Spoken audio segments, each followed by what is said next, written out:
All right. Well, welcome everyone to the last day of the Connections Conference. This is the second to last presentation. My name is Laura Poinkowski, and I'm the Office of Individual and Family Affairs Administrator. And I just want to talk a little bit about our office really quickly before I hand it over to Christine Armando.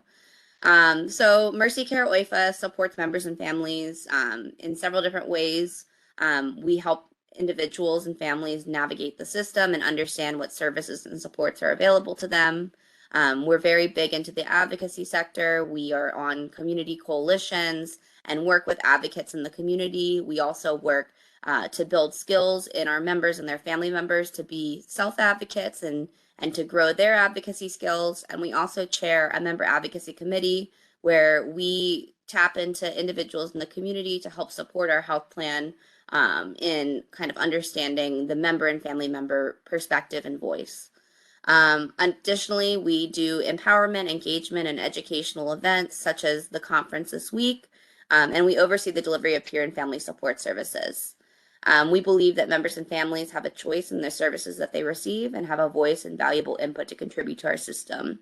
And if you're looking for any support from the OIFA team, you can reach us at oifateam@mercycareaz.org. Another way to stay connected to Mercy Care OIFA is through joining the weekly Access OIFA newsletter. These newsletters come out every Friday. And in order to join, you can do it in 3 different ways. You can text message OIFA list to 22828. Just make sure that you understand that messaging and data rates may apply. If you want to subscribe by clicking the bit.ly link, that link has just been posted in chat. That'll take you directly to that internet site where you can sign up. Or if you don't have the chat or your computer available and you have your phone with you, you can take out the camera on your phone and scroll over that square that's on the screen. And as you're scrolling over that square, a link should pop up on your phone as well that you can click and sign up for that newsletter. But it's just a great way to stay connected to OIFA initiatives, events, and ways to get involved. So with that being said, I'm going to turn it over to Lydia Lesperance, who will be introducing our presenters today. Great. Thanks so much, Laura. We're excited you all are here today. I have the pleasure of introducing our featured presenters, and the topic today is combating stigma in substance use treatment with Armando Peelman and Christy Hidalgo. Armando Peelman is the General Mental Health and Substance Use Services Administrator with Mercy Care. He is responsible for the clinical, contractual, and operational oversight of medication-assisted treatment, or MAT, outpatient services, intensive outpatient services, substance use residential, eating disorders, and integrated care providers. He has over 21 years of experience in behavioral health, in the behavioral health field in a variety of roles. These roles include program development, clinical coordinator, clinical director, and administrator. Armando has a master's degree in counseling and a doctoral degree in organizational leadership. He is an adjunct faculty member and subject matter expert at Grand Canyon University. Christy Hidalgo is our other featured presenter this morning. She is the General Mental Health Substance Use Services Coordinator with Mercy Care. She works with behavioral health providers to coordinate care for adult ACC members. Her career began in California, working with individuals with developmental delays. In the Arizona behavioral health system, Christy has experience as a case manager, program supervisor, and has held positions in compliance, performance, and quality improvement. Christy has a bachelor's degree in psychology and is currently working towards her MBA in healthcare management. Welcome, Armando and Christy, and thank you so much, everyone, for joining us today. Good morning, everybody, and thank you, Lydia, for that wonderful introduction. I'm a big fan of just being honest. Like Mark Twain says, you don't need to have a good memory if you always tell the truth. And so Christy and I are both, I think, excited and a little bit nervous, right? I've been somebody who's struggled with nerves related to public speaking for my entire life, right? But I tend to get nervous when the subject matter is something that I find to be profoundly important, which I think today is, addressing stigma. So I truly feel that stigma is one of the probably the most profound barrier to individuals finding treatment and eventually finding wellness.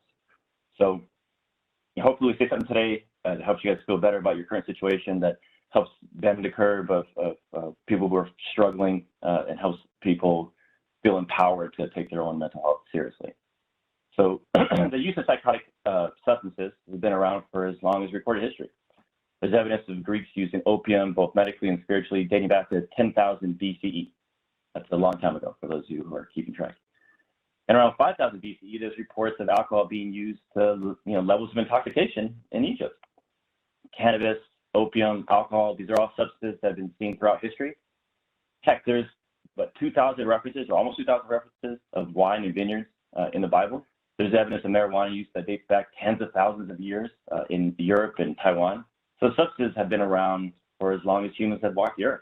But attitudes and perceptions towards substances, however, have changed over the years, with different groups, religious, cultural, industrial influences really impacting people's opinions. And our current opioid epidemic is just one of a long line of opioid epidemics that we have caused and reacted poorly to. Right? By the mid-1800s, drug peddlers with no expertise marketed medications with unmeasured amounts of poppy to the general population. By the time of the Civil War, opium and morphine lined medicine cabinets with something called laudanum. For those of you who don't know, laudanum is an alcohol solution that contains morphine.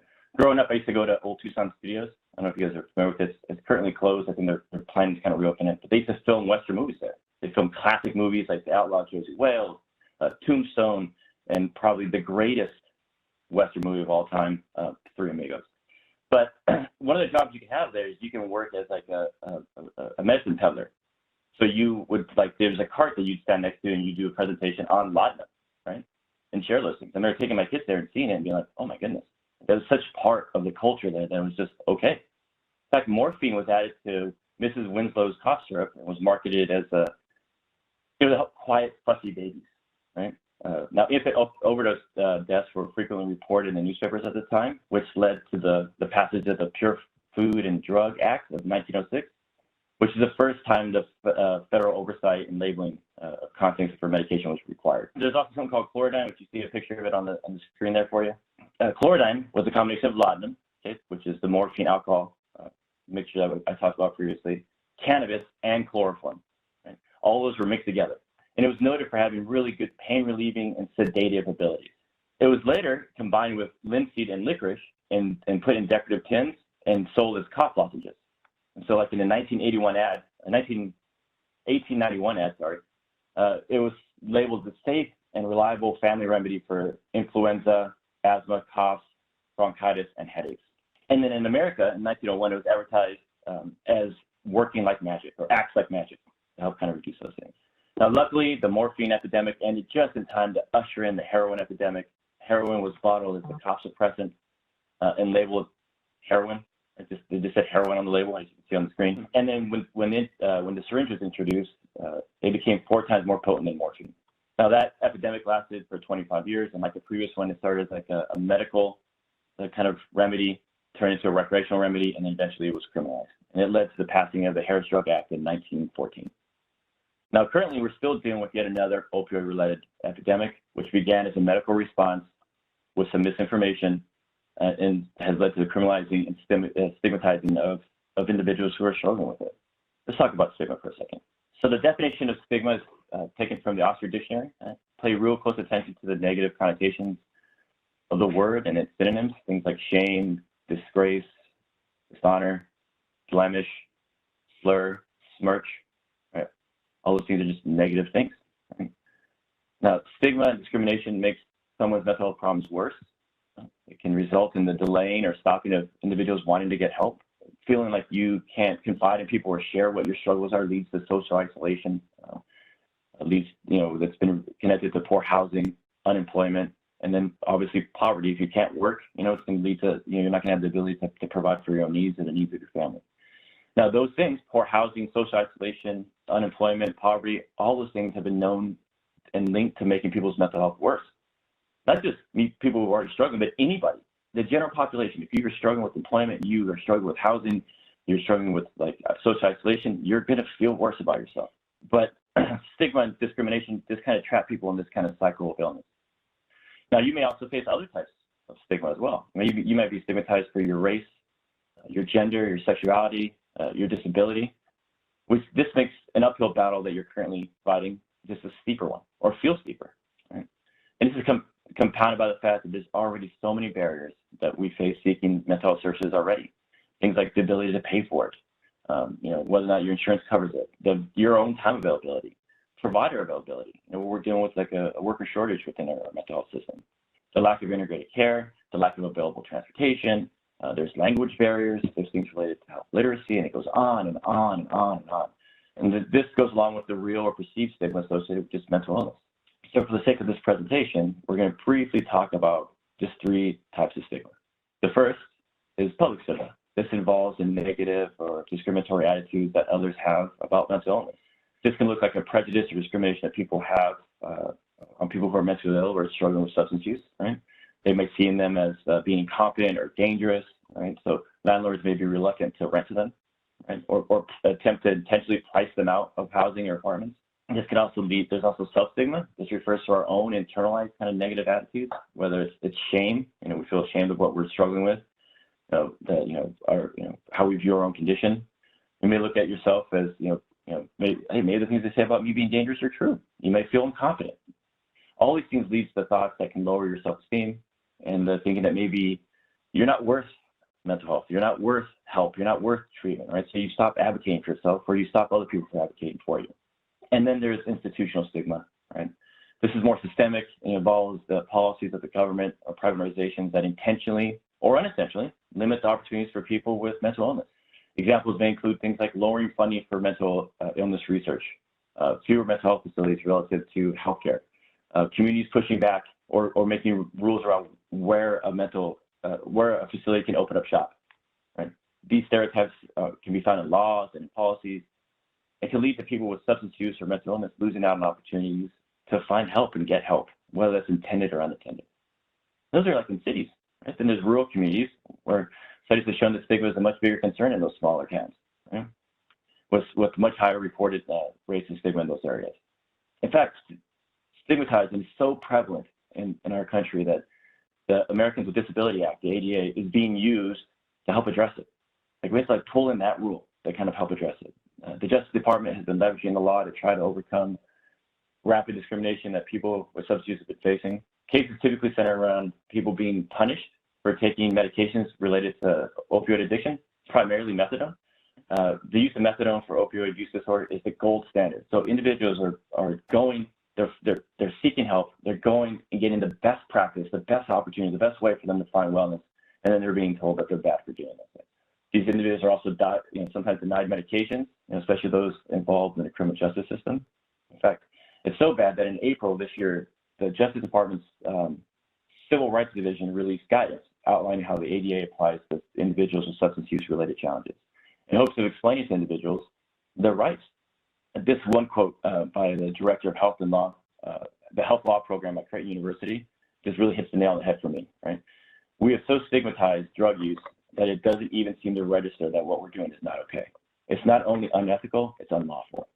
So what happens when people are stigmatized? Well, when you feel like you don't deserve help, when you feel like people don't want to help you, right, you're going to start to lose hope, right? And hope is paramount for us to be able to find wellness.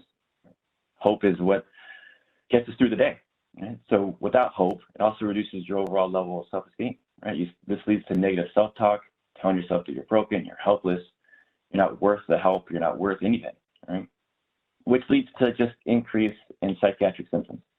Now, as you are struggling, as anybody struggles, we have a tendency as individuals to want to seek social isolation.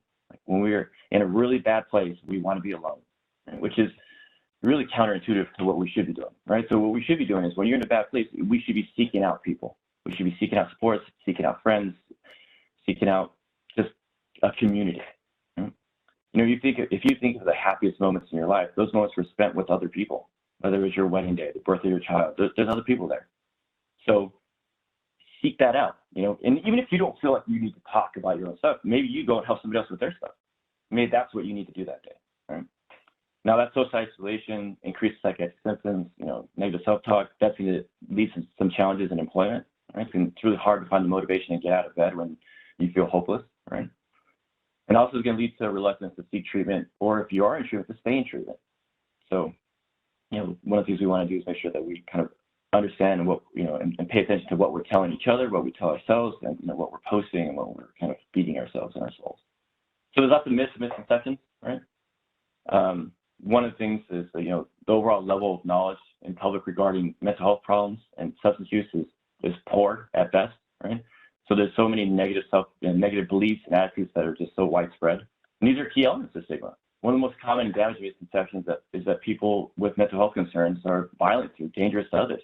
And this view is perpetuated by misleading media reports. Right? Take schizophrenia, for example. Research shows that although schizophrenia is associated with violent behavior, it accounts for less than 10% of violent crime in our society. In fact, the person who's struggling with schizophrenia is far more likely to be the victim of violence than to ever perpetuate it. Right? In fact, they're far more likely to be the victim of violence than anybody in the general population. Now, there are times when people with mental illness are aggressive, but usually that's associated with excessive alcohol or use or street drugs. By the way, that's similar to the general population. If a person who's quote unquote well is intoxicated, they're far more likely to be aggressive than they would otherwise. Misconceptions lead, there's also this view that mental health problems are uncommon, which is just not true. Right? Mental health problems are extremely common, with 1 in 4 adults reporting that they suffer from mental health issues in any given year. And about 1/3 of PCP consultations are related to mental health. So if you look around, there's a good chance that somebody next to you is struggling. Once people find treatment, the outcomes that we have and when we get support is far better than people realize. Now, there's also kind of stigmatizing that happens both in the behavioral health medical health field and in the community, right? And when we stigmatize people, we immediately dehumanize them, right? We look at the relationship they have with the illness and not the content of their character. And we misunderstand kind of where they come from. 4 or 5 new heroin users started by misusing prescription painkillers. Right? They were individuals who were genetically predisposed to addiction. Right? So they're doing something that they were instructed to do by their doctor, and then rapidly within a few months or a few weeks, they turn to illicit drug use. In fact, 20 to 25% of prescription drug users end up becoming addicted, and 53% of people who report getting opioids from their friend or family. 36% of individuals who overdose do so with prescription medications. So they're doing stuff that they were medically told to do, and then it kind of went down the slippery slope. Another kind of misconception around substance use, especially OUD, is that we're just exchanging one drug for another. OUD is the most lethal of all substance use psychiatric disorders. Now, methadone closely mirrors our natural brain chemistry. And it's shown to reduce drug-seeking behaviors, risky behaviors. Because it so closely mirrors our brain chemistry, it stabilizes our brain chemistry, right? So it's not about replacing heroin with methadone. It's about replacing death and overdose with a chance of life, with a chance of rejoining your family, raising your kids. Okay? Sometimes people talk about how, you have to take these medications, lifelong. You're addicted to methadone. That's individuals who are confusing physical dependence with addiction. You're physically dependent on a medication or anything that you have to take daily. You're physically dependent on your blood pressure medicine, your insulin, your antidepressants. Now, my mom is diabetic, takes insulin every day. I wouldn't accuse her of being addicted to insulin. When people are addicted, they show symptoms of addiction. They're constantly preoccupied with getting the drugs. They're intoxicated or euphoric. They have an unstable or negative mood. They're unable to focus on their daily activities. Now, those are characteristics of people who aren't properly treated with methadone. But when you have a mother, a father, somebody who's a friend who's going to their clinic, at 5 a.m., they're getting their dose, they're checking in with their counselor, then they're going to work, they're being productive, they're coming home, they're joining their family. That's not addiction, that's life. We should be celebrating that. Now, part of the reason why we fight it so much, right, is that there's so much fear, right? For friends and families of people who are struggling with addiction, we want to reprimand, we want to scream, we want to tell them to suck it up, pick yourself up by the bootstraps. It's one of my favorite things. And it's so stupid, right? You can't physically pick yourself up by the bootstraps. It's impossible, right? So it's just a saying this is grounded in, ridiculosity, right? As family members, spouses, friends, we feel that we're right. It's our natural defense. It's because we're so scared, right? We're so fearful of what might happen, and how little control we have over the situation. Now, one of the biggest truisms of life is that we worry about the things that we have the least amount of control. So we worry most about the things we have the least amount of control over. Our spouse, our kids, politics, things like that. So when we are fearful, the most intuitive response we have is that we yell, we reprimand, right? But what would happen if people around us, right, did the opposite? that's hard for us when we tell people, like, when we try to come on somebody who's struggling with substance use or struggling with mental health, like especially substance use, and try to tell them it's going to be okay, you support them in their kind of journey, it feels counterintuitive. It feels like you're going against your values. But aren't we just trying to support our friend or family member, right? Have we all benefited when somebody's in our corner supporting us? As parents, as brothers, as sisters, as friends, you know, we think that we have to set people straight, that we have to put them on the path, that somehow by some magical power we have the ability to like make the path for them, right? But we can't make people do what we want. Heck, I'm a father of 3. If I could keep people do what I want, my days would be so much easier. Bedtime would be easier. You know, putting on shoes wouldn't be like such a huge thing. Like, it's amazing how much fighting goes on with just putting on shoes. You know, taking a bath, cleaning up after yourself, doing chores, it'd be so much easier. But it doesn't work that way. We don't make the path. Our job is hopefully to light the path, right? So individuals who are struggling, right, can see it from the dark place they find themselves. Right? To see that light before the dark place they find themselves becomes even darker. Right? And those of you who have loved ones that are dealing with OUD, that are dealing with substance use, you may feel angry, right? You know, scared. Here's one thing. Right? For those who are struggling with substance use and mental health issues as well, they feel scared too. They also feel guilty. They feel regret. They feel shame. They feel lonely. People who are struggling spend much more time feeling miserable than they ever feel happy or even normal. Right? They live in the reality that trust is lost in buckets and gained in drops. And this is a fear that we can fight. You know, the use of medication-assisted treatment services, the use of evidence-based practices, cognitive therapy, motivational interviewing, peer supports. I can't say enough about peer supports and how wonderful it is, how beneficial it is. Someone who's like been there, who can walk with you, is amazing. And other sports provide us a way to not just be scared of it, but to fight the fear, to fight the scaredness that we're dealing with. Right? And we should be celebrating this and celebrating people's like attempts to like find wellness. As a community, we have to join our brothers and sisters in the fight so that no one should, no one should fight alone. Now, earlier I talked about previous opioid epidemics, right? That went from like, a medical thing to recreational to criminal, right? None of those really serve as a good example of what we should do, right? But they do serve a good example of what we shouldn't do. But there's another epidemic that really gave us a path of what to do and how to kind of respond. The AIDS epidemic was a medical concern that turned political and then eventually turned into a humanitarian effort. It lasted 15 years before a coordinated effort was mounted. It should be noted, though, that most of those years, it was an unknown illness with unknown treatments, and so we didn't really know what we were doing. Right? And as AIDS and HIV spread, right, the world appeared to like work together to find a cure. And when meds became available, there was efforts to distribute it on mass scales. Right? And what happened? Death rates dropped. Right? AIDS was accepted as a chronic illness that needed lifelong treatment. And guess what happened? People were able to survive. And stigma decreased because we went from a place of contempt, of viewing people a certain way, to a place of compassion. As a community, we just pushed through that stigma, right? I think part of the stuff is figuring out ways that we can empower each other, our neighbors, our coworkers, our families, our friends, our churches, whatever, to find a time to like be compassionate and push through all this stuff. And with that, I'm going to turn it over to Christy Hidalgo. Christy. Thanks so much, Armando. So Armando talked about let's fight the fight, let's engage together. So let's look at some of the ways that we can do that. Let's look at how we can address stigma. So one of the first things we can do to address stigma is to use person-centered language. So person-centered language is language that puts people first before their substance use disorder, mental health condition, or disability.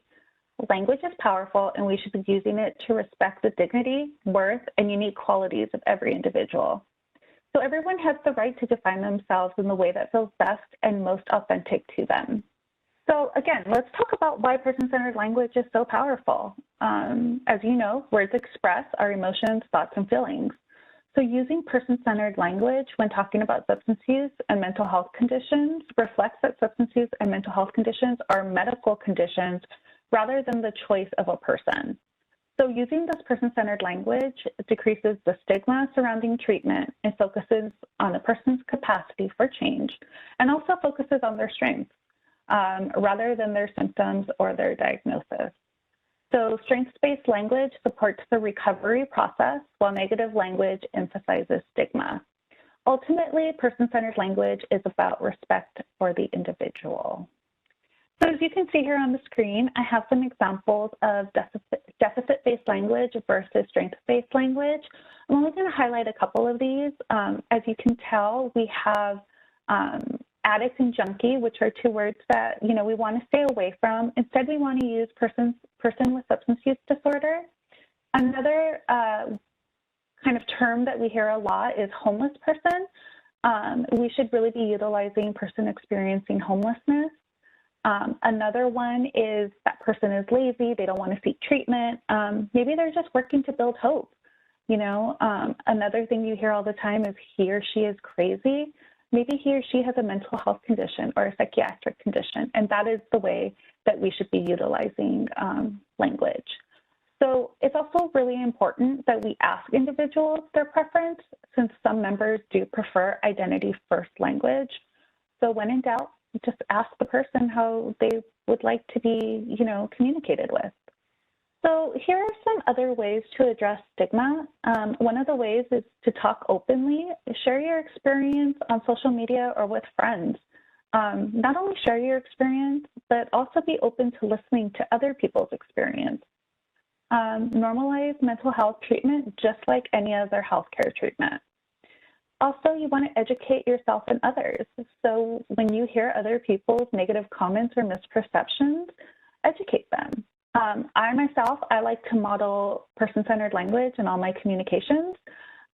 Usually it can start with me saying, you know, I'll just use, for an example, person experiencing homelessness, and then by the end of the conversation, they're also mirroring that language back to me.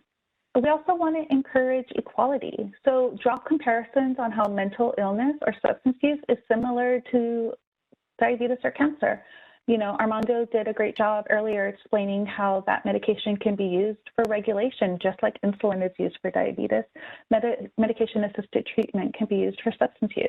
Above all, let's show compassion for those seeking mental health treatment or people with substance use disorder, just like you would with somebody with cancer or diabetes. They are having a rough time, you know, show some compassion. Above all of these things will help you choose empowerment over, you know, being a person who is, you know, not looking to address stigma. So let's talk about another big topic, which is stigma in the workplace. I'm going to give you some data, so bear with me as we kind of talk about some numbers. But a 2019 national poll from the American Psychiatric Association found that mental health stigma is still a major challenge in the workplace. So about half of the workers were concerned about discussing mental health issues at their jobs. More than 1 in 3 were concerned about retaliation or being fired if they looked for mental health treatment. Only about 1 in 5 workers were completely comfortable with talking about mental health issues. So the poll found that there is a generational divide when it comes to this. Millennials are twice as likely as baby boomers to be comfortable. So we're looking at 62% of millennials being comfortable about discussing their mental health versus 32% of baby boomers. So on a more positive note, about half of the workers were at least somewhat comfortable talking about mental health. And most workers said they would help guide a troubled coworker to help them find resources. However, even among those willing to help, about 1 in 4 workers said they would not know where to turn for mental health help or assistance. So let's talk about some resources out there that can help us fight stigma. One of the big things is employment assistance programs. So this is commonly available through employers.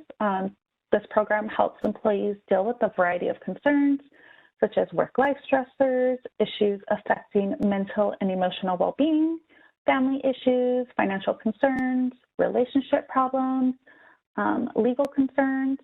However, these services often go unused. Only about 3 to 5% of employees use available EAP services, according to the Center for Workplace Mental Health. That is a really low number. Another program is Stamp Out Stigma, which is an initiative spearheaded by the Association for Behavioral Health and Wellness to reduce the stigma surrounding mental illness and substance use disorders. So this campaign encourages people to start the conversation and to talk openly about mental health issues and substance use. Make It Okay is another campaign to reduce stigma of mental health. The campaign offers personal stories, tips on what to say when talking about mental health, and resources to help fight stigma in the community. They have some tips at the bottom of the page that kind of tells you what to say and what not to say when someone comes to you who wants to talk to you about their mental health treatment or maybe about their substance use disorder.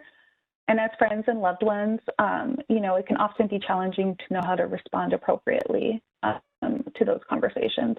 So that webpage really helps. It gives you some tips on what to say and what not to say. Another recent effort is the Mental Health Coalition, spearheaded by Kenneth Cole in partnership with Active Minds, NAMI, the JED Foundation, Anxiety and Depression Association of America, Kendall Jenner, Keisha, and others.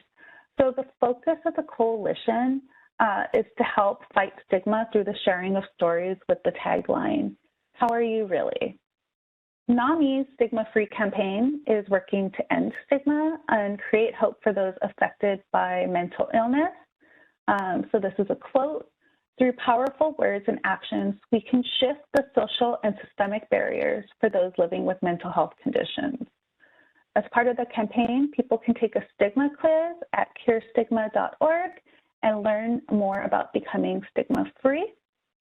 And to wrap it up, I just kind of want to end with, you know, tackling stigma is not only the responsibility of these organizations or these education campaigns. A bottom-up approach is also needed. People who've suffered from mental health issues, family members, healthcare professionals, and the general public need to feel confident to challenge negative stereotypes that they encounter, whether this is at work or socially. And with that, do we have any questions?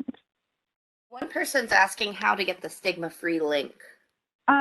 We can drop it in. I believe it's stigmafree.org. I have a question. How could we, so our youth are really affected by substance use. How can we have a conversation with the young adults that maybe has been ingrained to think that, oh, I don't need treatment, or I'm going to do this on my own, or looking at treatment as kind of this negative thing, to help them kind of see that there is, you know, it's not negative, I guess, is what I would like to say. So you're asking how we convince somebody of the benefits of seeking treatment? Yeah, like I know that I have my own personal struggles with my son who started using fentanyl and now is in jail. And I just wondered, the conversations we had with him, he was very adherent to treatment, partly because of what, you know, the view is like, oh, I don't need that, or I don't, you know, I can do this, or, you know, those were the conversations that we had. And I just wondered what we could do to get the youth to see this as a valuable way to get sober. Yeah, I mean, I think part of the challenge is that sometimes we have to understand that with substance use, right, there's always a reason why they're doing it, right? You know, there's some benefit for it. I think somebody had asked earlier about like black tar heroin, I think, in the chat. Right? So I'll then try to answer your question and that question all in one. So like black tar heroin has some certain benefits for it, right? It reduces anxiety, it reduces tension, it, you know, it does create some apathy and some, you know, drowsiness. But there's some benefit there. You know, if you have social anxiety and using these substances allows you to decrease that social anxiety, and now you can engage with other people and you're having friends, and you're having a sense of community, there's the benefit. You know, I think sometimes it's really hard for us to understand that there's a benefit to why people use substances. And when you're able to find an adequate replacement for that substance, right, you know, it's beneficial, but also you have to address that kind of core issue. Like, why are they doing it? Well, the social anxiety. Well, that social anxiety has to be addressed. You know, it has to be addressed so they don't need that drug. Because if you try to punish that drug away and they still have that underlying issue, they're just going to replace it with a different drug, likely a much harder drug. That makes sense. I think part of the stuff is kind of coming alongside that person and joining them in their journey, asking some questions and being willing to allow them to share with you in a way that may be uncomfortable. To get through some of the stuff is to go through this stuff. Thank you. Does that make sense? Yeah, no, definitely. And we have lots of people on the line that probably have much more better things and much more articulate things that they can post. So if you want to post in the chat, I'd be more happy to kind of read down that. And just black tar heroin, just so we understand it, it's just a black sticky, it's black and sticky in its appearance. That's why it's called that. One of the misconceptions is that people believe black tar heroin is somehow less potent than regular heroin. which can lead to overdoses because they think they have to take more of it, and that's not the case. The treatment is going to be very similar to other heroin stuff, but there you go. I don't know if that answers your question, but I spoke a little bit about black tar heroin. And then I think we have a question here. It says from Dorothy, how do you focus on the needs of someone that has addictions like gambling, sexual addiction, shopping, eating addiction, so other than substance use, to move to a more positive activity? Treatment. So those are behavioral addictions, right? Sex addiction, gambling, all those things, and there's some treatment for that as well. I think it's a little bit more nuanced, right? Because there's not like a medication or something that can be utilized for that specifically. There's things that can help with regulating mood. So cognitive behavior therapy, specific kind of behavior therapies, thought tracking, things like that can be very beneficial. I think also having people just commit and go to support is a very important thing to do. And then finding mentors and stuff who've been in that process. I know individuals who struggle with gambling or sex addiction, they join a form of like AA for those things, right? And they have people who they can call and when they're feeling, triggered to engage in that behavior. So someone else, having a kind of a peer mentor would be very beneficial in those areas as well. Thank you. Thank you so much. I just want to say I love this presentation. Thank you both so much. And I can't wait to look at the stigma-free, link and get everybody involved there. It would be nice if we had something for the youth when you were talking about that, so that they could really identify, like, kind of like the ACE score or something along those lines, the ACE test, that, oh, wow, I didn't realize that I have all these things. So then they're empowered to go, okay, this starts to make sense. And, here's some treatment options. And this, is for me to be, proactive rather than reactive. So I think that would be, people would buy into it more. It's like, once they realize it for themselves rather than us trying to tell them, then I think that might be a little easier. So that was just a suggestion. It looks like we have some chat questions too. So Vicky asks, is there any plans to provide training on craft or reimburse for these services? We'll have to look at our training department, see if they have anything in the works, and we can kind of push that out as part of our provider meetings. Okay. That's okay. And then Monica says, with the violence happening recently, many are calling this a mental health issue. How can we reframe this narrative? Yeah, that's part of the challenge. I think sometimes there's so many things that kind of get out, real quick and really quick to rush to judgment. And this person's ill, this person's that. I mean, part of the society is slowing down and trying to get more information before we rush to judgment. I think it's careless to say somebody has mental health issues without knowing the kind of full background of it. And I think there's such a level of immediacy that we have as a society. We need things right away, and we just need it now. We need it now. We need it now. And so, finding out a way and supporting each other, kind of not rushing to judgment to get additional information, things like that. Okay, thank you. Yeah, I mean, I think you're right. Sometimes we want, now, we need help now, but it takes time to put all these systems in place, and I think we're all working towards the same goal. We also have Christy McMurray had said that she works here at Mercy Care, and she commented that we're looking at putting ACEs as part of assessment starting soon in the adult system to help be proactive and help connect with services. So, and then, so, what just that said, maybe that's something that we can put in the children's system too, maybe in the transition age youth, but definitely something to look at because, trauma is a big part of, like what you said, Armando, of why people use substances. So, yeah, absolutely. So if you want to deal with the real gateway drug, address trauma systemically, like across the system. Yeah. Yeah.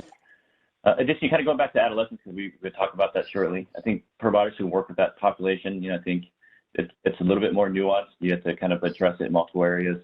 Groups are very beneficial because teens have a tendency to be around other teens, right? So, and then groups that can help them understand friendship management, how to minimize intimate, like relationship violence, supporting the mom and parents and getting going to groups and getting their own support, educating them on signs of withdrawal and signs of overdose, right? Educating them on Narcan support and where to get Narcan, trying to engage the local schools. So maybe there can be some intervention programs at the school where the kids are already at, right? So they're not necessarily have to take away from their social time after school. They're having some opportunities there. HIV and STD education and prevention can be really helpful and impactful. Encourage them to be drug-free in multiple environments, right? It's one thing to do at school, but what are you doing there in free time? Get them connected to activities that engage their own dopamine system, things that are fun and exciting. There's a reason why there's a bunch of kids that go to teenagers that go to haunted houses every year. When you go to those haunted houses, it's lined with teenagers, right? Because there's a drive that they have to engage that dopamine system, and lots of family psychoeducation. Helping the parents kind of see the problem for the problem. The kid isn't the problem's the problem. And so if little Johnny's not going to school, little Johnny's not the issue, it's not going to school part. And so your ability to separate the person from the issue is going to make it much easier to communicate with that person. And social determinants of health are profoundly important. We've talked about that briefly in the presentation about housing, employment, finding food. All those things are necessary in order for anybody, whether you are struggling with mental illness or not, to find wellness and to survive.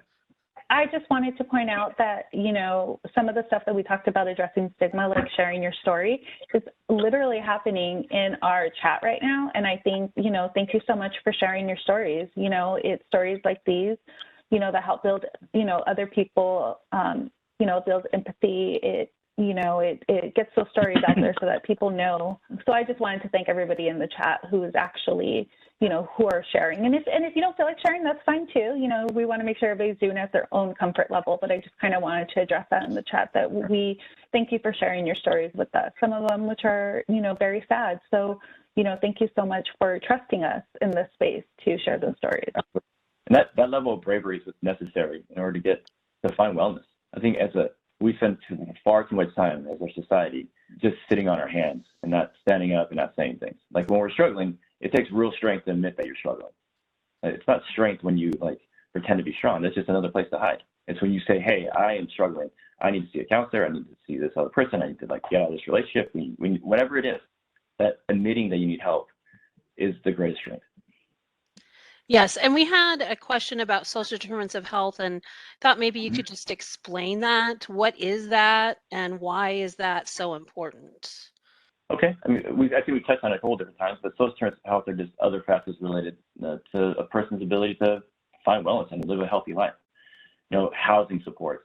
You need to have a place to live. Think of it like Maslow's hierarchy of needs. You need that kind of basic stuff as the foundation in order to kind of be able to live a fulfilling life. So, your ability to find get your physical health addressed. Having a place to live, where you're going to get food, social connectivity. Stable employment.